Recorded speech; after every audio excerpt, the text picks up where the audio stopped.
2020년 9월 2일 수요일 새벽 예배를 시작하겠습니다. 다 같이 사도신경으로 우리의 신앙을 고백하겠습니다.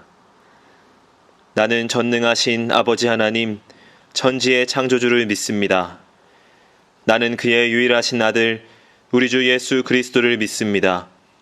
그는 성령으로 잉태되어 동정녀 마리아에게서 나시고 본디오 빌라도에게 고난을 받아 십자가에 못 박혀 죽으시고 장사된 지 사흘 만에 죽은 자 가운데서 다시 살아나셨으며 하늘에 오르시어 전능하신 아버지 하나님 우편에 앉아 계시다가 거기로부터 살아있는 자와 죽은 자를 심판하러 오십니다.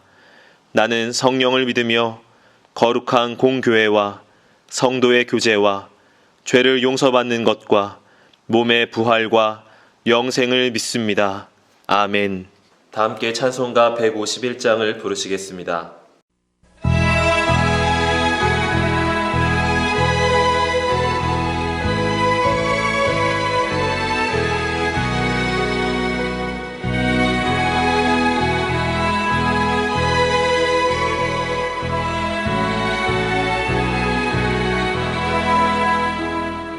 만왕의 왕 내 주께서 되고 전하겠나 이 벌레 같은 날 위에 그 보혈을 였네.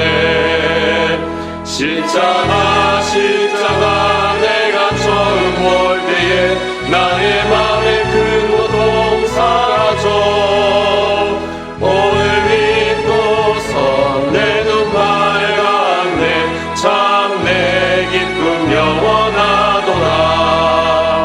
주 십자가 못 박힘은 속죄함 아닌가.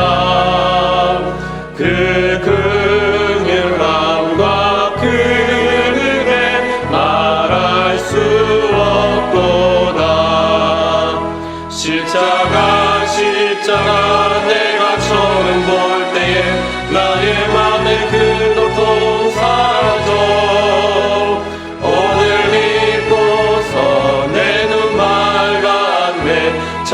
내 기쁨 영원하노라.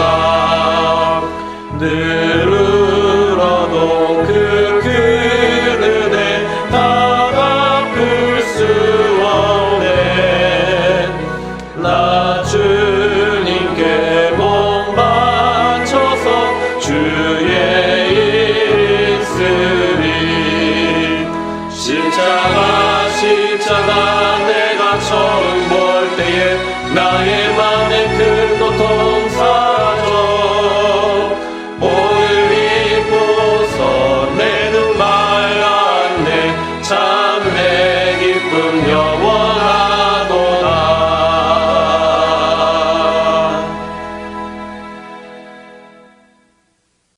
이 시간에는 함께 기도하는 시간을 갖겠습니다.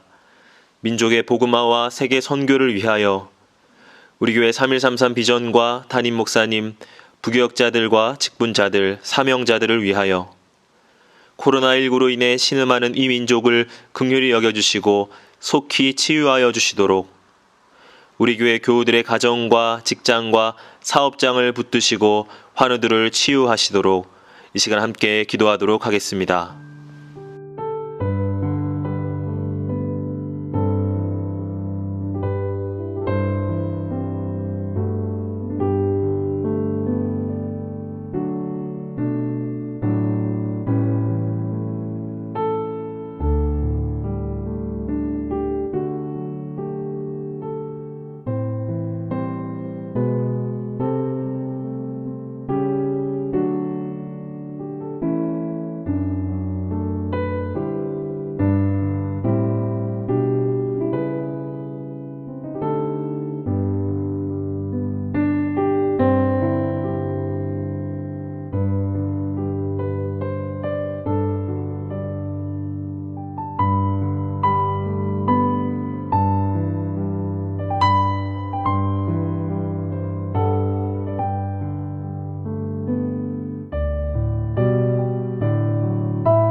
이 시간 하나님께서 우리에게 주시는 말씀은 사도행전 3장 1절에서 10절의 말씀입니다.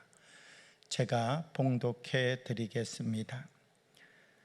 제9시 기도 시간에 베드로와 요한이 성전에 올라갈 새 나면서 못 걷게 된 이를 사람들이 메고 오니 이는 성전에 들어가는 사람들에게 구걸하기 위하여 날마다 미문이라고 하는 성전문에 두는 자라. 그가 베드로와 요한이 성전에 들어가려 함을 보고 구걸하거늘 베드로가 요한과 더불어 주목하여 이르되 우리를 보라 하니 그가 그들에게 무엇을 얻을까 하여 바라보거늘 베드로가 이르되 은과 금은 내게 없거니와 내게 있는 이것을 내게 주노니 나사렛 예수 그리스도의 이름으로 일어나 걸으라 하고 오른손을 잡아 일으키니 발과 발목이 곧 힘을 얻고 뛰어서서 걸으며 그들과 함께 성전으로 들어가면서 걷기도 하고 뛰기도 하며 하나님을 찬송하니 모든 백성이 그 걷는 것과 하나님을 찬송함을 보고 그가 본래 성전 미문에 앉아 구걸하던 사람인 줄 알고 그에게 일어난 일로 인하여 심히 놀라게 여기며 놀라니라. 아멘.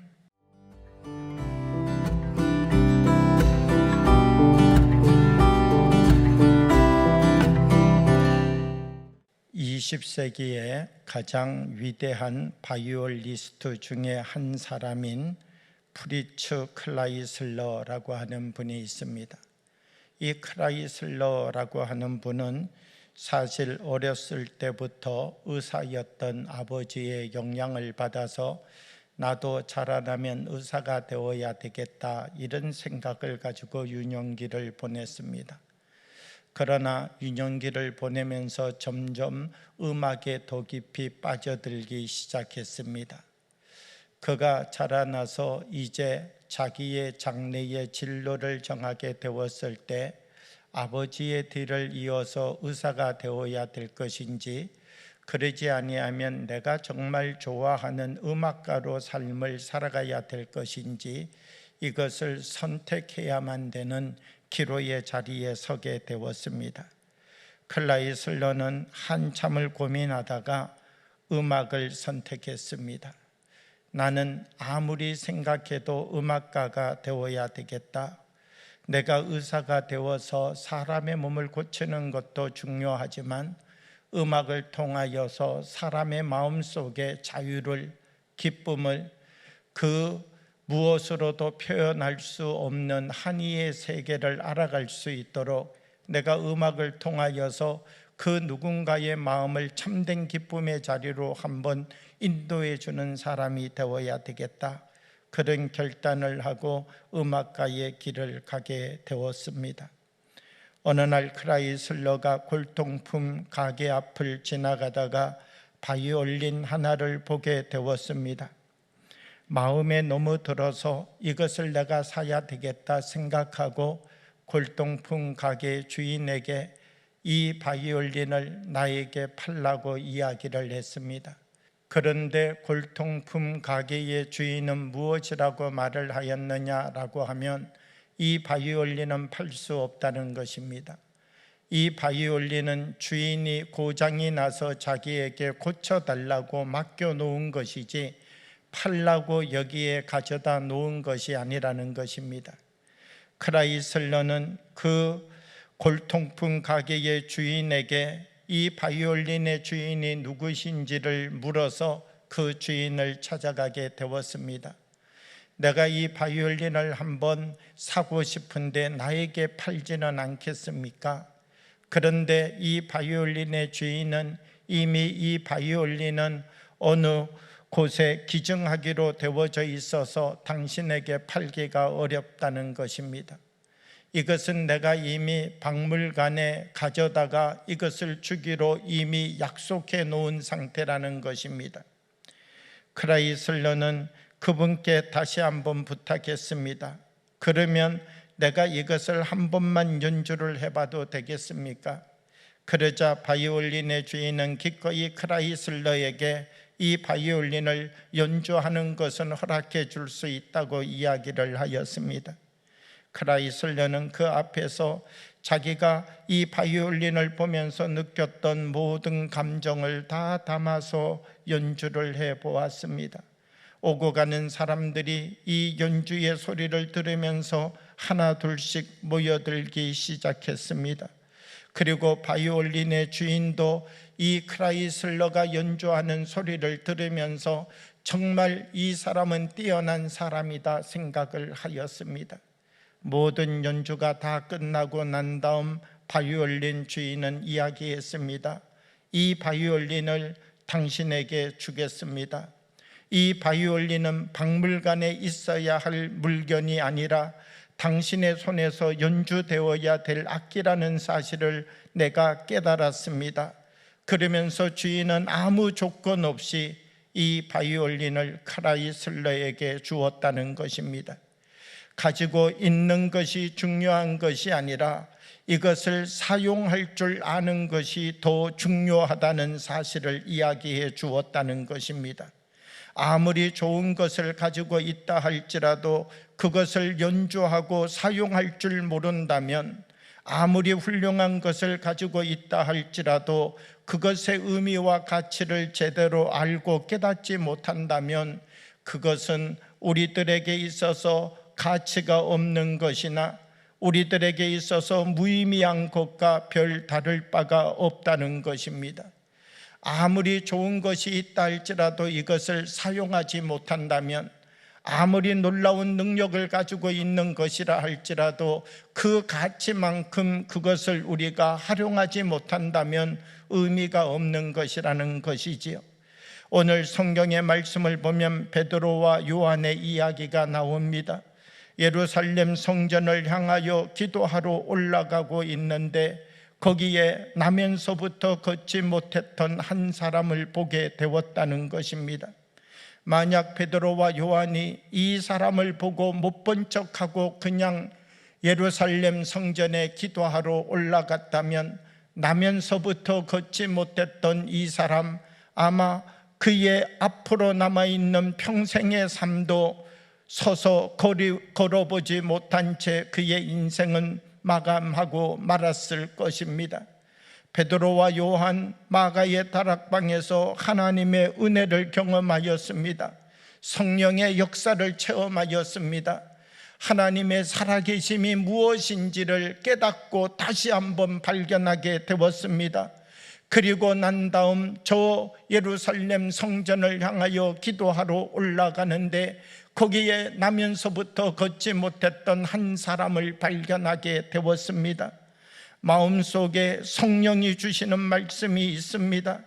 저 사람을 내가 그냥 지나쳐서 가면, 저 사람을 내가 오늘 못 본 척하면, 저 사람에게 오늘 내가 예수 그리스도를 전하여 주지 못하면 저 사람은 앞으로도 죽을 때까지 계속해서 걷지 못한 채 삶을 살다가 마감할 수밖에 없는데, 내게 주신 하나님의 은혜를 저 사람에게도 나누어야 되겠다. 내게 주신 하나님의 성령의 능력을 저 사람과 함께 나누어야 되겠다. 베드로와 요한은 생각하고 나면서부터 걷지 못했던 그 사람 앞에 나아가 서게 되었습니다. 그리고 이 사람을 향하여 말하였습니다. 은과 금은 내게 없거니와 나사렛 예수 그리스도의 이름으로 명하노니 일어나 걸으라. 이 사람에게 내가 나사렛 예수 그리스도의 이름으로 일어나 걸으라라고 선포할 때에 그 사람은 그 손을 붙잡고 일어서게 되었습니다. 베드로와 요한은 나면서부터 걷지 못했던 이 사람에게 다가가서 은과 금은 내게 없거니와 내게 있는 이것을 내게 주노니 나사렛 예수 그리스도의 이름으로 일어나 걸으라.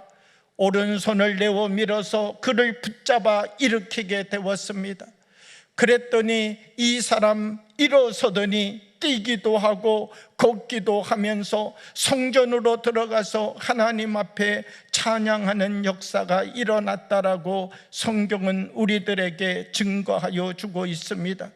하나님의 역사는 어디에서 일어나는가? 하나님의 역사는 바로 믿음을 사용하는 자리에서 일어난다는 것입니다.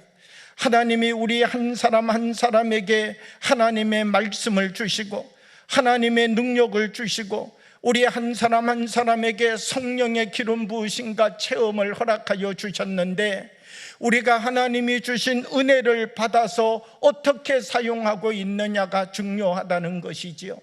우리가 하나님께로부터 은혜를 받는 것 중요합니다.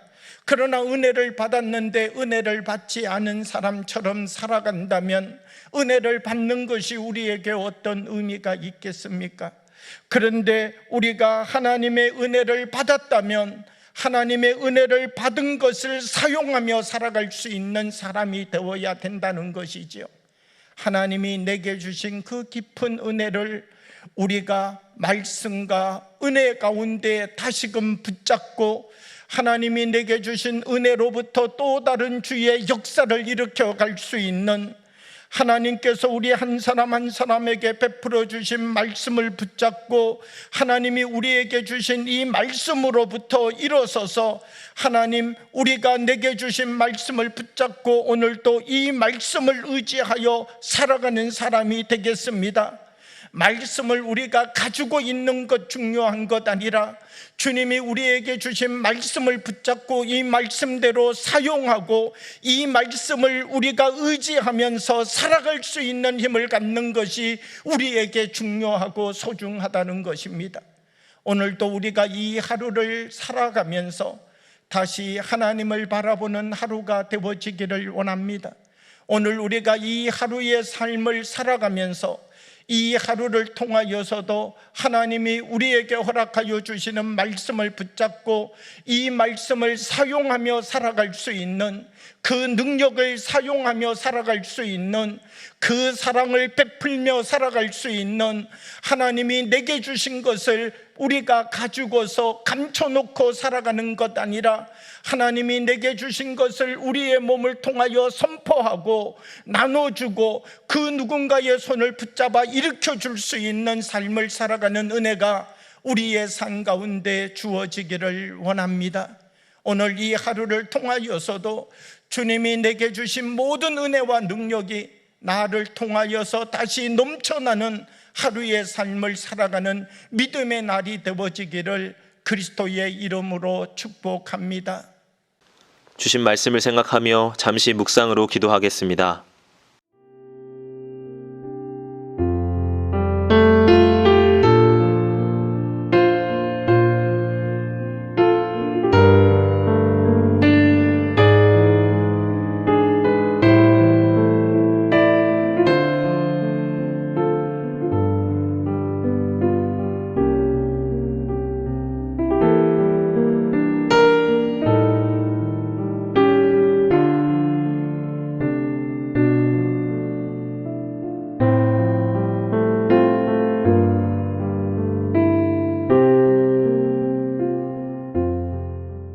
다 같이 주기도문으로 예배를 마치겠습니다. 하늘에 계신 우리 아버지, 아버지의 이름을 거룩하게 하시며 아버지의 나라가 오게 하시며 아버지의 뜻이 하늘에서와 같이 땅에서도 이루어지게 하소서. 오늘 우리에게 일용할 양식을 주시고 우리가 우리에게 잘못한 사람을 용서하여 준 것 같이 우리의 죄를 용서하여 주시고 우리를 시험에 빠지지 않게 하시고 악에서 구하소서. 나라와 권능과 영광이 영원히 아버지의 것입니다. 아멘.